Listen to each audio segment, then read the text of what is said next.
Right now, you are probably sitting in a cushioned chair, adjusting your monitor, or taking a sip of lukewarm coffee. The biggest physical risk of your workday is maybe a finger cramp from typing too much or a slight backache from bad posture. If the air conditioning breaks, your company apologizes and lets everyone work from home. For you, working is an exercise in mental fatigue, long meetings, and tight deadlines. But for most human beings who lived in ancient Rome, work wasn't an 8-hour shift with a lunch break. It was a daily game of Russian roulette where your salary was simply the right to keep breathing until sunset. The question is simple. How did the first workers of the world's greatest empire survive the deadliest jobs ever invented? Imagine waving a brief goodbye to your family before dawn and walking toward the silver mines of Las Medulas or southern Hispania. For the Romans, silver and gold were the lifeblood fueling their wars, monuments, and economy. But to extract these metals, the empire needed an army of workers willing to step into the absolute darkness of the earth. As you descended through narrow vertical shafts that barely fit your body, daylight disappeared in seconds, replaced by the suffocating smell of sulfur, stone dust, and trapped humidity. You had no safety helmet, no flashlight, and no mask to filter the air. Your only light was a tiny clay oil lamp strapped to your forehead, casting eerie, dancing shadows on the solid rock walls. Working in a Roman mine was a brutal lesson in survival against physics and biology. You spent 12 hours kneeling on sharp gravel, hammering away at rock with heavy iron pickaxes in spaces where oxygen was so scarce that the lamp flames struggled to stay lit. Toxic silica and lead dust entered your lungs with every deep breath, quietly petrifying your respiratory tissues from the inside out long before you reached age 30. If the rock above you didn't collapse from poor shoring, invisible gases trapped underground could suffocate an entire shift in minutes. Surviving a day in the mines wasn't a matter of professional skill. It was a daily lottery against gravity and lack of air. Suppose you wanted to avoid the dark depths of the earth and preferred working outdoors under the hot Italian sun.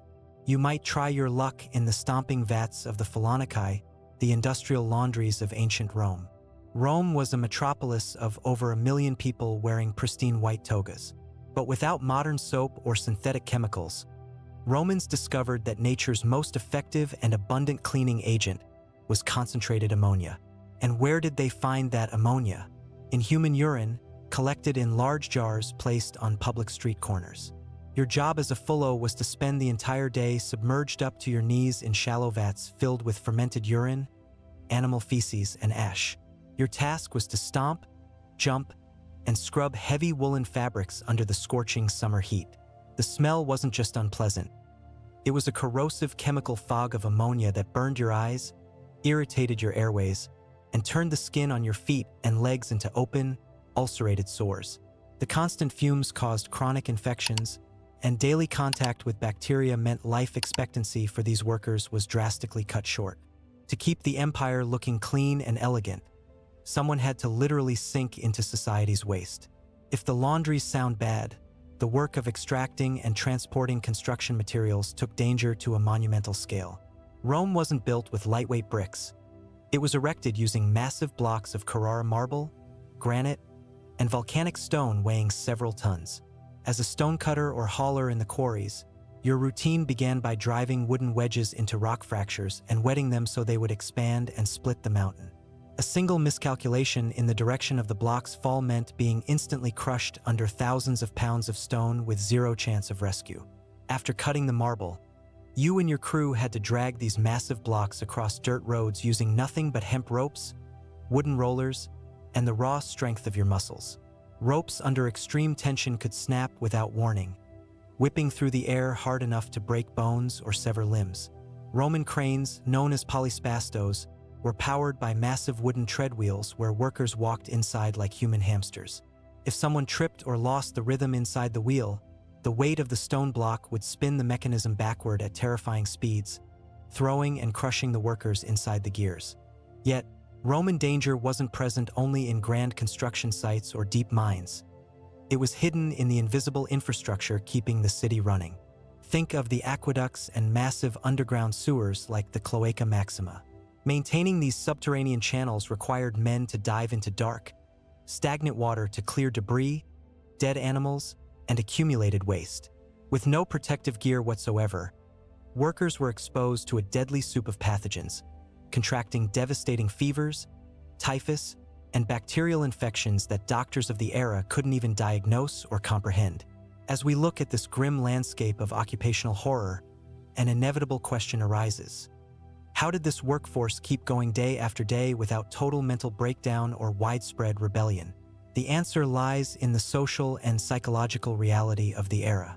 A vast portion of these workers consisted of enslaved people, war captives, or impoverished free citizens who had no economic alternative.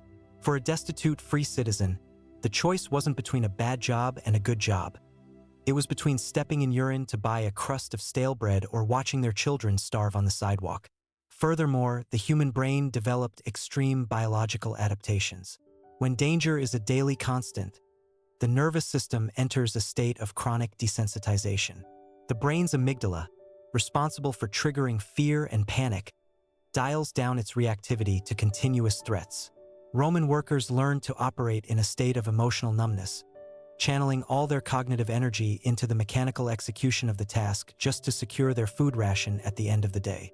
The brain traded anxiety for numbness. Romans also pioneered one of the earliest forms of worker solidarity in history, the collegia. These were primitive types of guilds or trade associations.